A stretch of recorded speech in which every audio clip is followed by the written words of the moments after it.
She didn't steal it in the dark, didn't sneak through some back hallway or slip it into her handbag unnoticed. She wore it in front of 200 witnesses. A royal pendant that hadn't been seen in public since the reign of Queen Victoria. And when the royal guard saw it hanging from her neck, he didn't hesitate. He stepped forward, broke formation.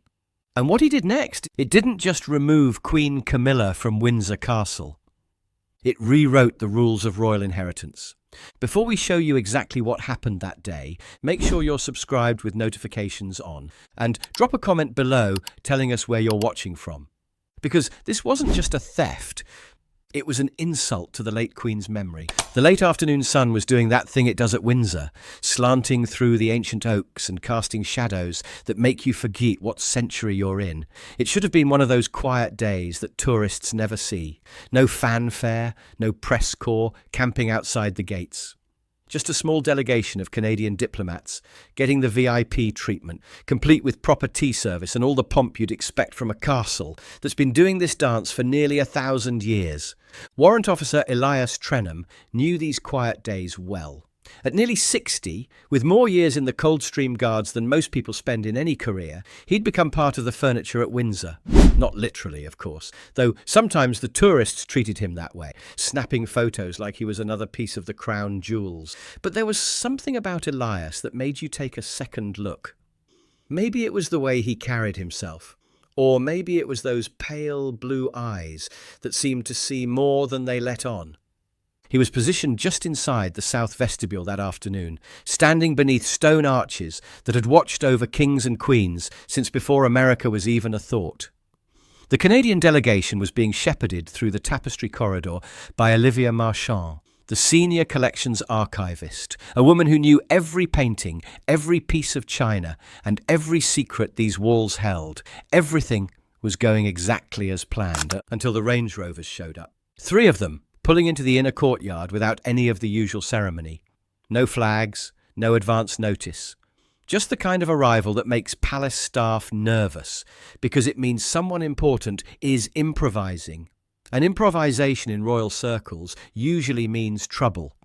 Queen Camilla stepped out of the second vehicle like she owned the place, which technically she did now. But there was something about her posture, the way she didn't acknowledge anyone. The sharp click of her heels on the gravel, that suggested this wasn't a social call. She had that look people get when they're on a mission, the kind that doesn't leave room for small talk or courtesy. "Your Majesty," Elias said, stepping forward with the kind of respectful precision that comes from 4 decades of knowing exactly when to speak and when to stay silent. "I wasn't informed of any scheduled visitation today. May I confirm your authorization to access the South Vault corridor?" She didn't even slow down. "I don't need to ask permission to visit my family's estate. The Windsor Vaults are not public holdings. They're ancestral. I have full access." Now, most people would have stepped aside at that point.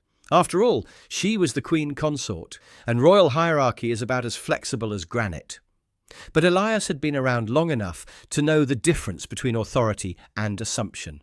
"With respect, Your Majesty," he replied, his voice steady as stone. "Queen Elizabeth's will deferred certain holdings to the Royal Collection Trust. Access to the sealed compartments requires—" "I said it's family property," her voice cut through the corridor like ice. "Not yours to guard." Elias didn't move, not an inch. And that's when something shifted in the air, the kind of tension you feel right before a thunderstorm breaks. "You can tell your commanding officer," she added, turning to her aide with the casual cruelty of someone used to getting their way, "that he's been reassigned pending review. Escort him out." The aide looked like he'd rather be anywhere else on Earth. The Canadian diplomats, bless them, suddenly found the ceiling architecture absolutely fascinating. Even Olivia had gone pale, clutching her clipboard like it might anchor her to reality. But Elias had faced down IRA bombers in Belfast and ethnic cleansers in Bosnia. A royal temper tantrum wasn't going to move him from his post. He gave one deliberate nod, not submission, just acknowledgement, and stepped back to his position. And as Queen Camilla swept into the southern hallway toward vaults that Queen Elizabeth had personally sealed, something old and quiet stirred in the walls of Windsor Castle. Not ceremony, not protocol, something that had been sleeping for 4 years, waiting for exactly this moment. The thing about Elias Trenham was that he'd never been supposed to matter. In 37 years of service, he'd been the guy in the background, the one who stood guard, while more important people made more important decisions. He'd done tours in places the newspapers couldn't spell, and guarded conversations that never officially happened. The perfect soldier for an imperfect world. But Queen Elizabeth had seen something else in him. Maybe it was the way he could stand outside her private study for hours without fidgeting, or how he never repeated the conversations he overheard. Whatever it was, she'd pulled him aside one spring evening in 2019, just weeks before what would be her final trip to Balmoral. She didn't sit behind her massive oak desk like you'd expect. Instead, she stood by the window with a cup of Earl Grey going cold on the sill, watching her corgis race across the lawn like they had all the time in the world, which, as it turned out, they didn't.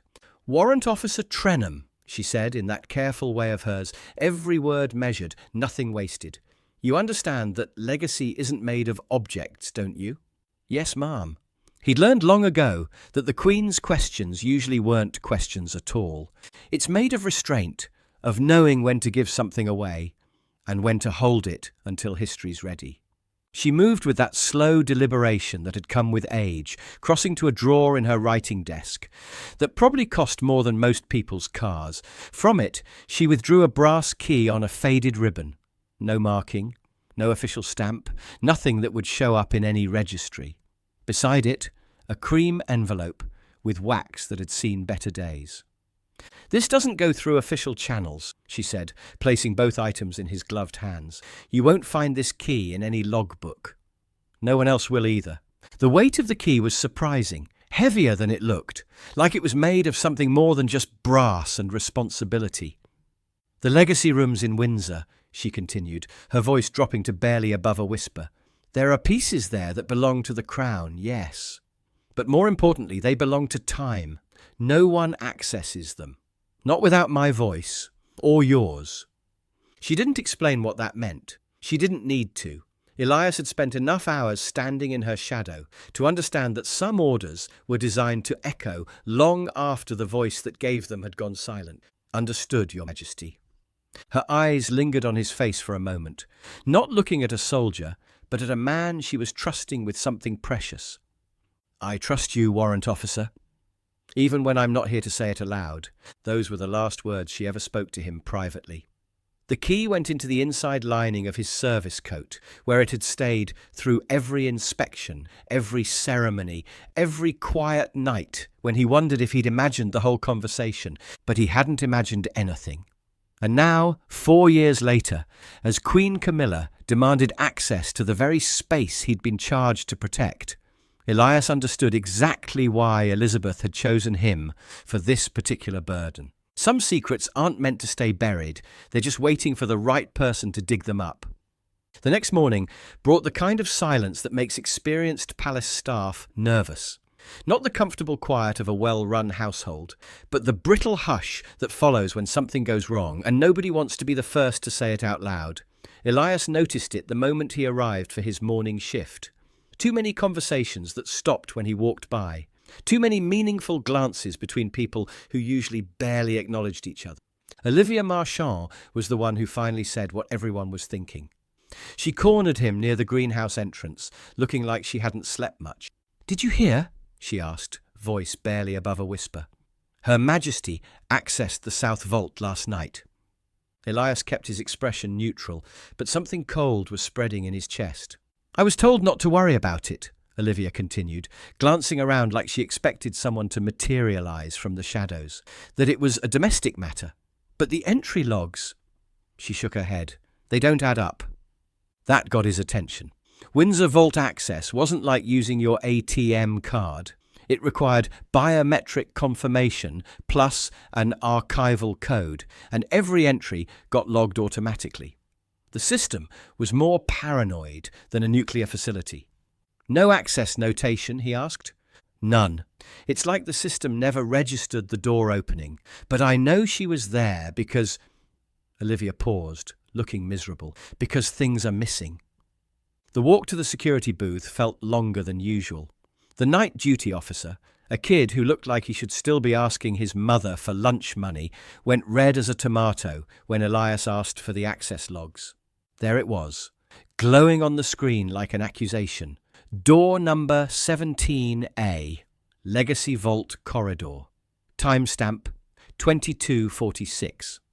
But where there should have been identity confirmation, signature verification, and clearance authorization, there was just nothing.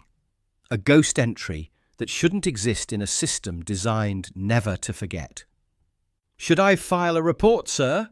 the young officer asked, his voice cracking slightly. Elias stared at the screen for a long moment.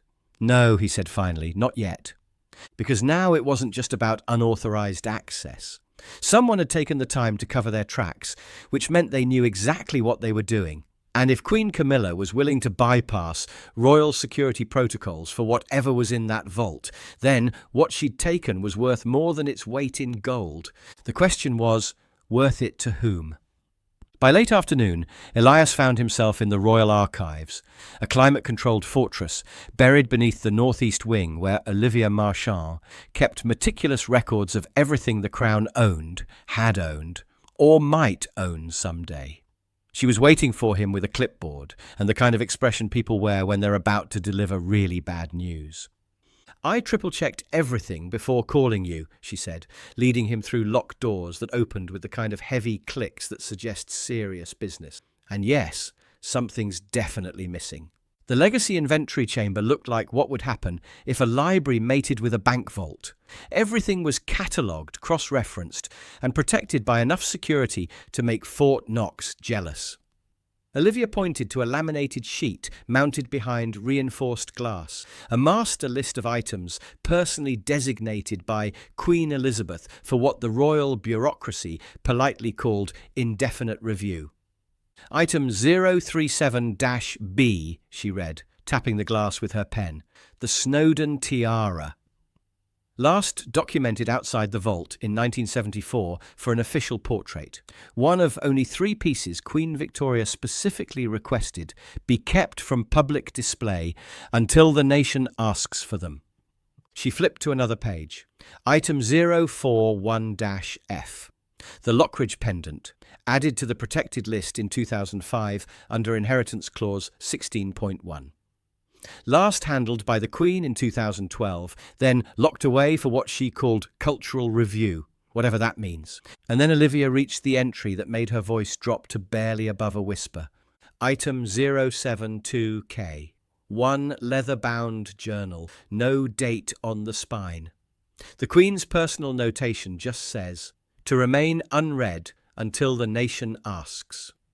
Elias stared at the 3 empty recesses in the vault wall, velvet-lined compartments that should have held treasures, and instead held nothing but shadows.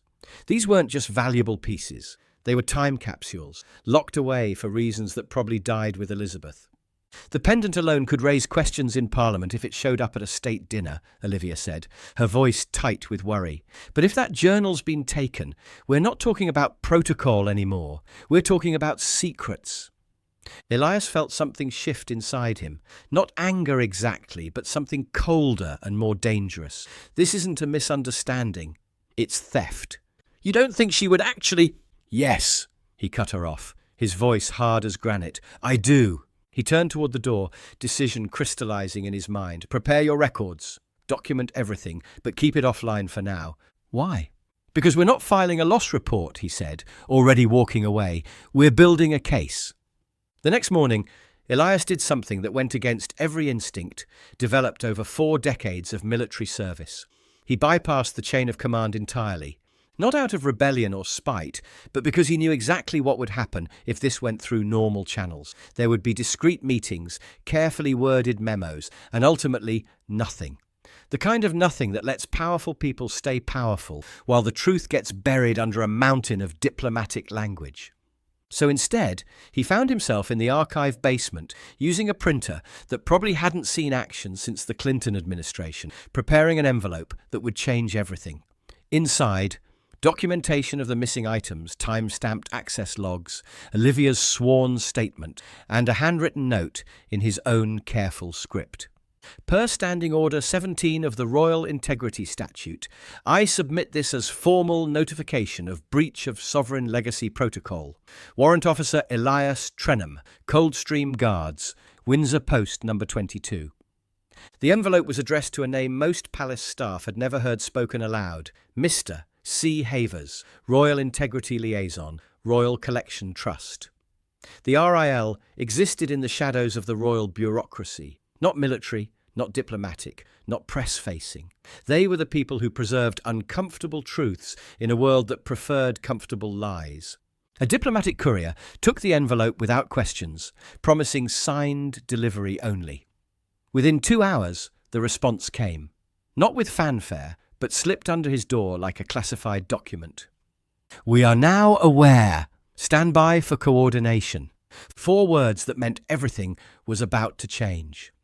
That afternoon, one of Camilla's senior aides appeared at Elias's post, like a bad omen in expensive wool. The man's face had the pinched look of someone delivering an ultimatum they didn't particularly enjoy. Warrant Officer Trenham, he said without preamble, you've caused confusion in the household office. The Queen Consort would like to know why her presence in the legacy corridor has prompted inquiries. Elias kept staring straight ahead. I file duty logs as protocol requires. Any inquiry thereafter is not mine to justify. The aide's jaw tightened. We've also received word you bypassed internal reporting and contacted external registry custodian. That's an overstep. Not if the items removed were marked non-transferable under clause, Elias replied evenly. The threat came next, delivered with the casual cruelty of someone used to making problems disappear. You'll be relieved if necessary. Elias gave the slightest nod. That is the prerogative of the royal household. He didn't argue, didn't defend himself, but he also didn't apologize. Because sometimes the most dangerous thing you can do to power is refuse to be afraid of it. 3 days of careful silence followed. No headlines, no press releases, no dramatic reshuffling of duties. But behind the stone walls of Clarence House, the air was thick with the kind of tension that comes before storms. The summons came on ivory paper, handwritten in elegant script. The Cedar Room, 1900. Discretion expected. No signature, no official seal. Just coordinates, and a time that felt more like a countdown. Elias arrived in full dress uniform, Coldstream red, brass buttons polished to mirror brightness, sword left at the door because some meetings require surrender before they begin. The Cedar Room wasn't used often, too intimate for state business, too grand for casual conversation. But tonight it had been transformed into something between a courtroom and a confessional. The circle was small but significant. Mr. Charles Havers sat at the centre, silver-haired, emotionless, the kind of man who collected secrets like other people collected stamps. Olivia Marchand occupied a chair to his right, trying to look composed, and mostly succeeding. And in the shadows at the far end of the room, Princess Anne watched everything with the expression of someone who'd been waiting years for this particular reckoning. Warrant Officer Trenham, she said without rising, her voice carrying the weight of inherited authority. You understand why you're here? Yes, Your Royal Highness. Havers placed a thick folder on the polished cedar table with the reverence usually reserved for holy texts. We've reviewed your submission. Miss Marchand corroborated the archival discrepancies. Independent verification confirms 3 legacy classified items unaccounted for. Anne leaned forward, fingers steepled like a judge preparing to render verdict. My mother gave you verbal stewardship over the Windsor Legacy Wing in 2019.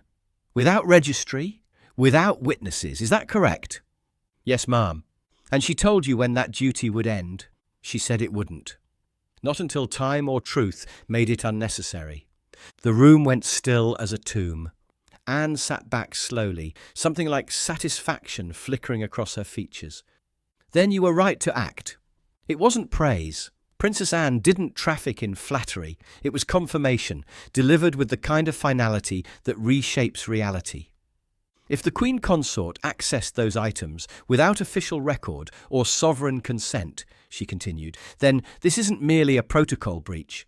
It's a violation of sovereign trust. Havers nodded once, the gesture carrying the weight of legal precedent.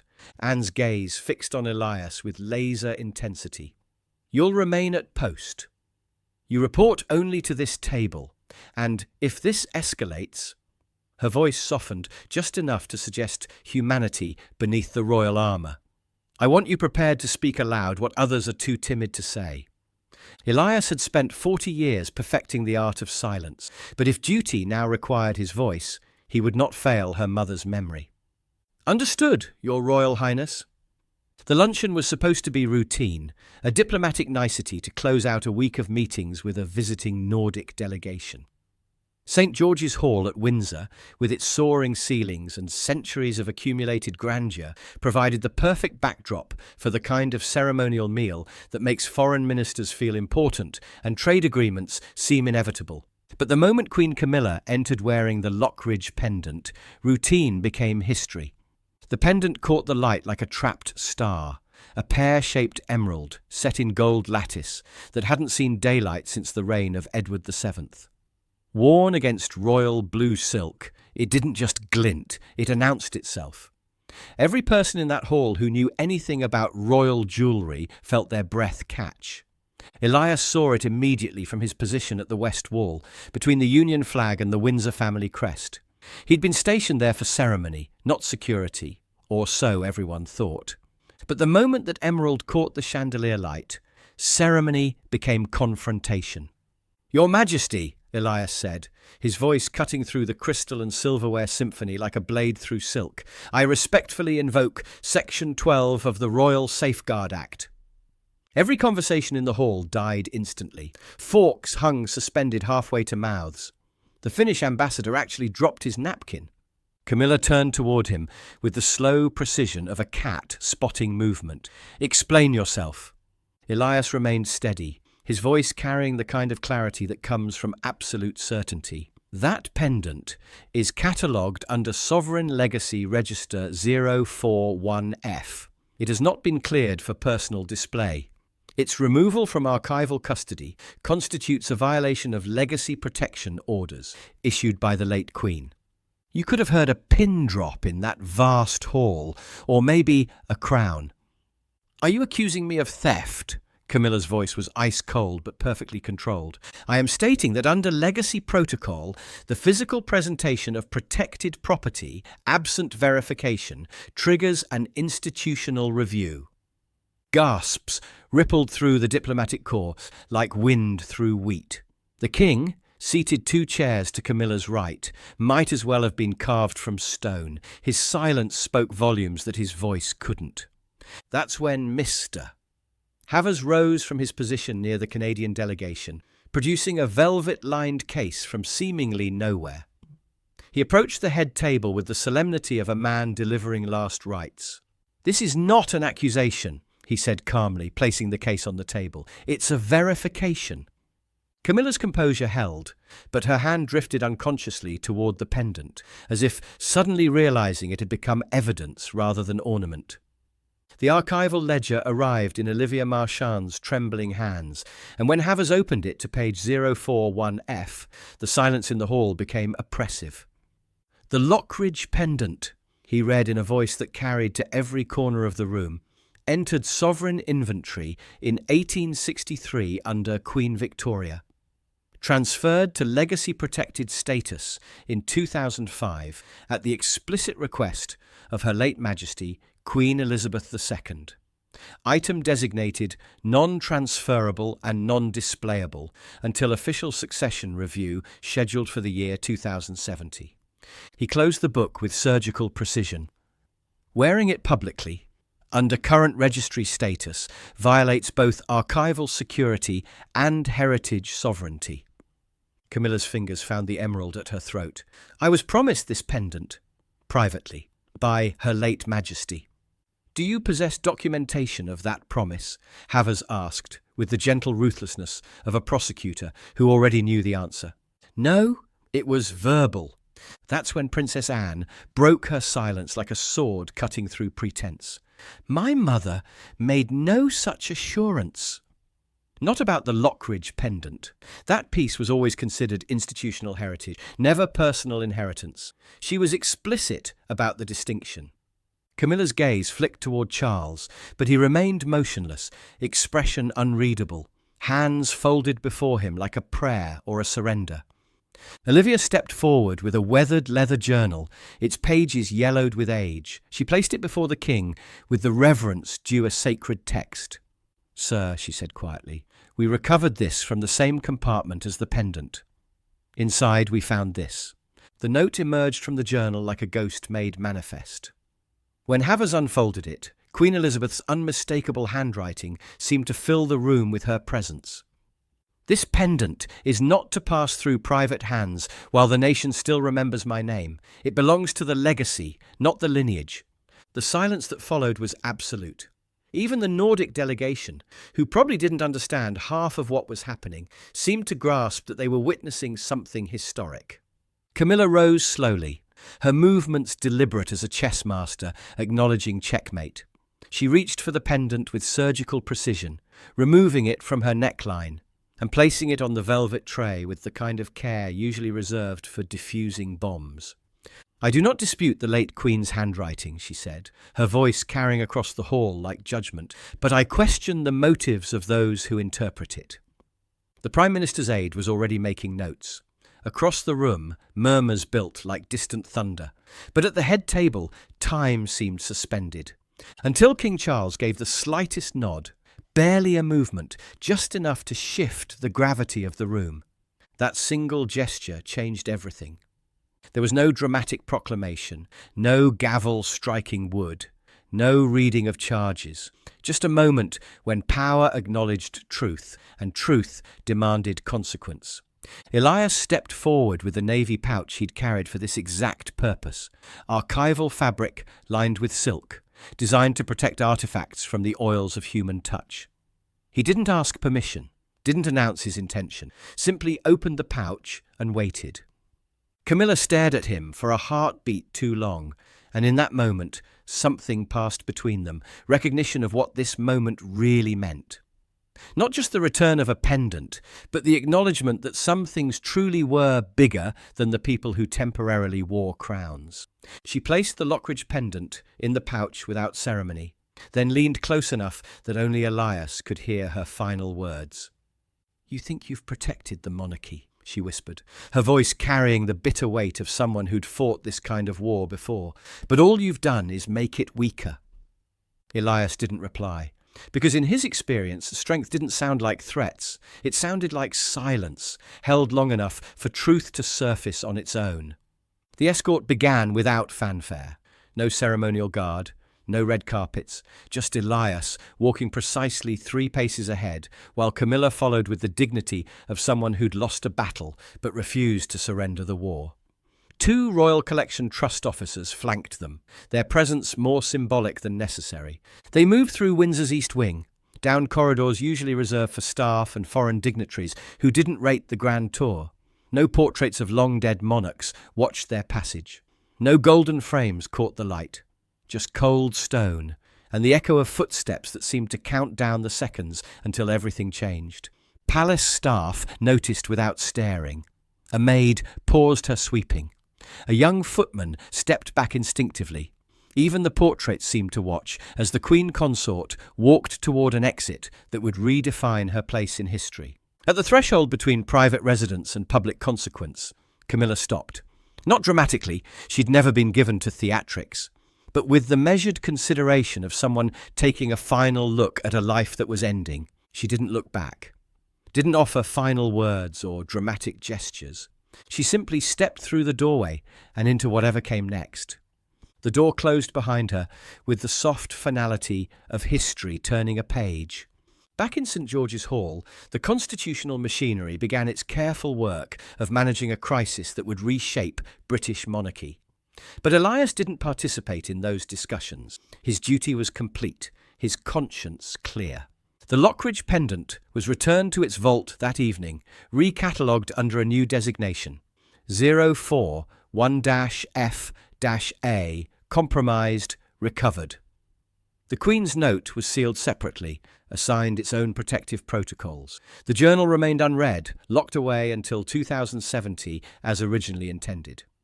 By dawn, the vault had new security measures, biometric locks requiring dual authorization from both the Royal Integrity Liaison and the senior living royal sibling.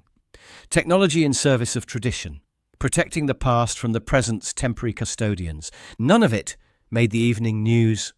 The palace issued no statements. There were no leaked photos, no viral videos, no breathless commentary from royal correspondents. Just a single line in the court circular, dry as dust and twice as final. Her Majesty the Queen Consort has withdrawn from public appearances until further notice. Elias returned to his post the next morning. Same uniform, same stance, same quiet gaze fixed on the horizons that had watched over kings and queens for nearly a millennium. But waiting on his barracks desk was a cream envelope bearing Princess Anne's unmistakable handwriting. Inside, a brief note that said everything necessary. My mother knew what she was doing when she entrusted you with that responsibility. You didn't just protect the objects, you protected her memory. With thanks, Anne. Folded behind it was something even more precious, a scanned copy of Queen Elizabeth's original trust directive from 2019, newly classified as a historical legacy directive, carrying the same weight as any law within the Royal Collection Trust. Elias placed the letter in the same footlocker that had followed him through every posting, every ceremony, every shadow assignment since the day the Queen handed him that brass key. It would stay there for the rest of his life, a reminder that some duties transcend the people who assign them. Later that afternoon, a young palace intern approached him hesitantly near the rear staircase. "Sir?" the boy asked, voice barely above a whisper. "Was it true then? She really tried to take the Queen's things?" Elias didn't answer immediately. Then, without shifting from his post, he murmured, "Let's just say, not everything that glitters belongs to whoever picks it up." The intern blinked, unsure what to make of that response. But Elias had already returned to the kind of stillness that doesn't just guard castles. It guards the memory of the women who built them. Now let me ask you something. After seeing what really happens when someone tries to claim what was never theirs to take, do you think the Royal Guard was right to step in, even if it meant challenging a Queen Consort? Should private promises override official royal legacy laws? And do you believe more hidden documents from Queen Elizabeth's reign should be made public? Or are some truths better left sealed until history's ready for them? Drop your thoughts in the comments below. We read every single one. If you believe legacy matters more than titles, hit that like button right now. Make sure you're subscribed with notifications turned on so you don't miss what comes next. And share this video with someone who still thinks royal guards just stand still and look pretty, because after today, we both know better. Another investigation is already waiting for you on your screen. Click it now, and we'll see you tomorrow. Same time, same place, with another reminder that some legacies can't be claimed, only protected. Thanks for watching Guard Watch. Sometimes the most important battles are fought in silence.